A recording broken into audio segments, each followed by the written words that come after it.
Hi hello welcome back to my YouTube channel. നമ്മുടെ ചാനലിലെ പുതിയൊരു വീഡിയോയിലേക്ക് എല്ലാവർക്കും സ്വാഗതം. അപ്പോൾ ഇന്ന് ഞാൻ തയ്യാറാക്കാൻ പോകുന്ന റെസിപ്പി നമ്മുടെ സവാള ചമ്മന്തിയാണ് കേട്ടോ.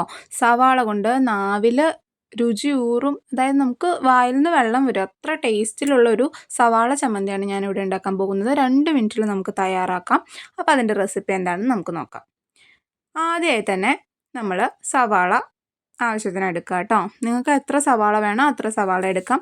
അത് ചെറുതായിട്ടൊന്ന് അരിഞ്ഞ് വെച്ചിരിക്കുന്നതാണ് കേട്ടോ കാണുന്നത്. പിന്നെ നമുക്ക് കുറച്ച് ചെറിയ ഉള്ളി കൂടി അതിലേക്ക് ആവശ്യമായിട്ടുണ്ട്. പിന്നെ നമുക്ക് ഇഞ്ചി കൂടി വേണം കേട്ടോ. ശേഷം നമ്മൾ ഒരു പാൻ അടുപ്പത്ത് വയ്ക്കുക. അത് ചൂടായി വരുമ്പോൾ അതിലേക്ക് ആവശ്യമായിട്ടുള്ള വെളിച്ചെണ്ണ ഒഴിച്ചു കൊടുക്കുക. വെളിച്ചെണ്ണ നല്ല രീതിക്ക് ചൂടായിട്ട് വരുമ്പോൾ നമ്മൾ എടുത്തു വെച്ചിരിക്കുന്ന സവാള ഉണ്ടല്ലോ, അരിഞ്ഞു വെച്ചിരിക്കുന്നത്, അത് ഇതിലേക്ക് ചേർത്ത് കൊടുക്കുക കേട്ടോ. പിന്നെ നമ്മുടെ ചെറിയുള്ളി ഉണ്ടല്ലോ, ആ ചെറിയുള്ളി കൂടെ ഇതിൻ്റെ കൂടെ ചേർത്ത് കൊടുക്കുക. ഇഞ്ചി ചേർത്ത് കൊടുക്കുക. കറിവേപ്പില ചേർത്ത് കൊടുക്കുക. ആവശ്യത്തിന് ഉപ്പിട്ട് കൊടുക്കുക. ഇത്ര നമ്മൾ ഒന്നിച്ചാണ് ചെയ്യുന്നത്. ഇതെല്ലാം കൂടി ഒന്നിച്ചിട്ടാണ് നമ്മൾ വഴറ്റുന്നത്. സെപ്പറേറ്റ് ഇട്ടല്ല, എല്ലാം ഒന്നിച്ചിട്ട് തന്നെയാണ് വഴറ്റുന്നത്. വളരെ എളുപ്പത്തിൽ നമുക്ക് തയ്യാറാക്കാം. ആകെ ഇതിലേക്ക് വേണ്ട ഇൻഗ്രീഡിയൻസ് എന്ന് പറയുന്നത് വളരെ കുറച്ച് ഇൻഗ്രീഡിയൻസ് മാത്രം മതി. നമുക്ക് എളുപ്പത്തിൽ.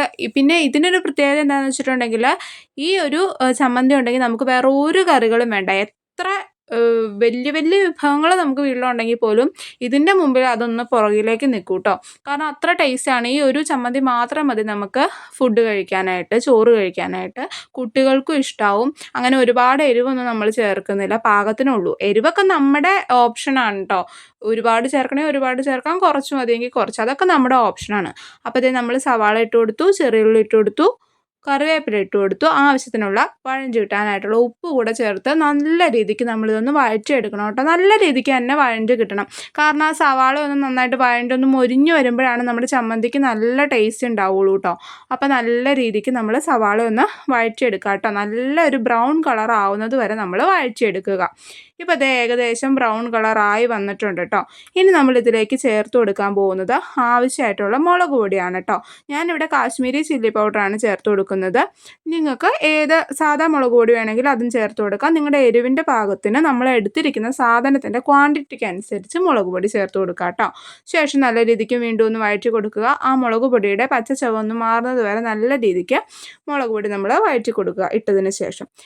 ഇനി നമ്മളിതിലേക്ക് ചേർത്ത് കൊടുക്കാൻ പോകുന്നത് നമ്മുടെ പുളി ഉണ്ടല്ലോ, വാളൻ പുളി കൂടെ ഇതിലേക്ക് ചേർത്ത് കൊടുക്കണം കേട്ടോ. നമ്മുടെ പുളിക്ക് ആവശ്യമായിട്ട് ഇതിനൊന്നും കണക്ക് പറയാൻ, നമ്മൾ സാധനങ്ങൾ എടുത്തത് എന്തൂരാന്ന് വെച്ചാൽ അതിൻ്റെ അളവിനനുസരിച്ച് വേണം നമ്മളിതിലേക്ക് ബാക്കിയുള്ള സാധനങ്ങൾ ചേർത്ത് കൊടുക്കാനായിട്ട്.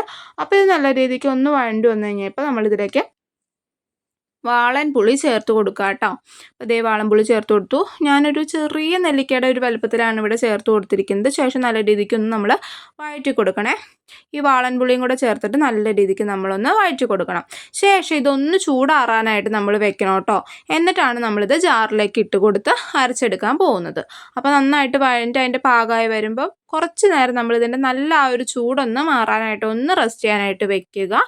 ശേഷം നമ്മൾ ജാറിലേക്ക് ഇട്ടു. തണുത്ത് ഒന്ന് ചൂടാറി വന്നു കഴിഞ്ഞപ്പോൾ നമ്മളിത് ജാറിലേക്ക് ഇട്ടിട്ടുണ്ട് കേട്ടോ. ഇത് ഒരുപാട് അങ്ങ് പേസ്റ്റായിട്ട് അരച്ചെടുക്കരുത്, ഒന്ന് ക്രഷ് ചെയ്തെടുക്കാനേ പാടുള്ളൂ. ഭയങ്കര പേസ്റ്റ് പോലെ നമ്മൾ ചമ്മന്തി അരച്ചെടുക്കരുത്, ഒന്ന് ക്രഷ് ചെയ്തെടുക്കണം കേട്ടോ. അതേ കണ്ടില്ലേ, ഇപ്പം നമ്മുടെ ചമ്മന്തി പാകമായി വന്നിട്ട് കാണുമ്പോൾ തന്നെ നമുക്ക് ഒരു കൊതി വരുന്നില്ല, ഒന്ന് കഴിക്കാൻ തോന്നുന്നില്ല. ആ കാണുന്ന പോലെ തന്നെയാണ് അതിൻ്റെ ടേസ്റ്റ്, പറഞ്ഞറിയിക്കാൻ പറ്റില്ല. നമ്മൾ ഉണ്ടാക്കി കഴിച്ചാൽ മാത്രമേ മനസ്സിലാവുള്ളൂ. വളരെ ഗംഭീരമാണ് കേട്ടോ ഇതിൻ്റെ ടേസ്റ്റ്. അപ്പോൾ ട്രൈ ചെയ്ത് നോക്കാത്തവരൊക്കെ ഒന്ന് ട്രൈ ചെയ്ത് നോക്കണം, വളരെ എളുപ്പമാണ്. അപ്പോൾ പുതിയൊരു വീഡിയോ കാണുമ്പോഴേക്കും ബൈ.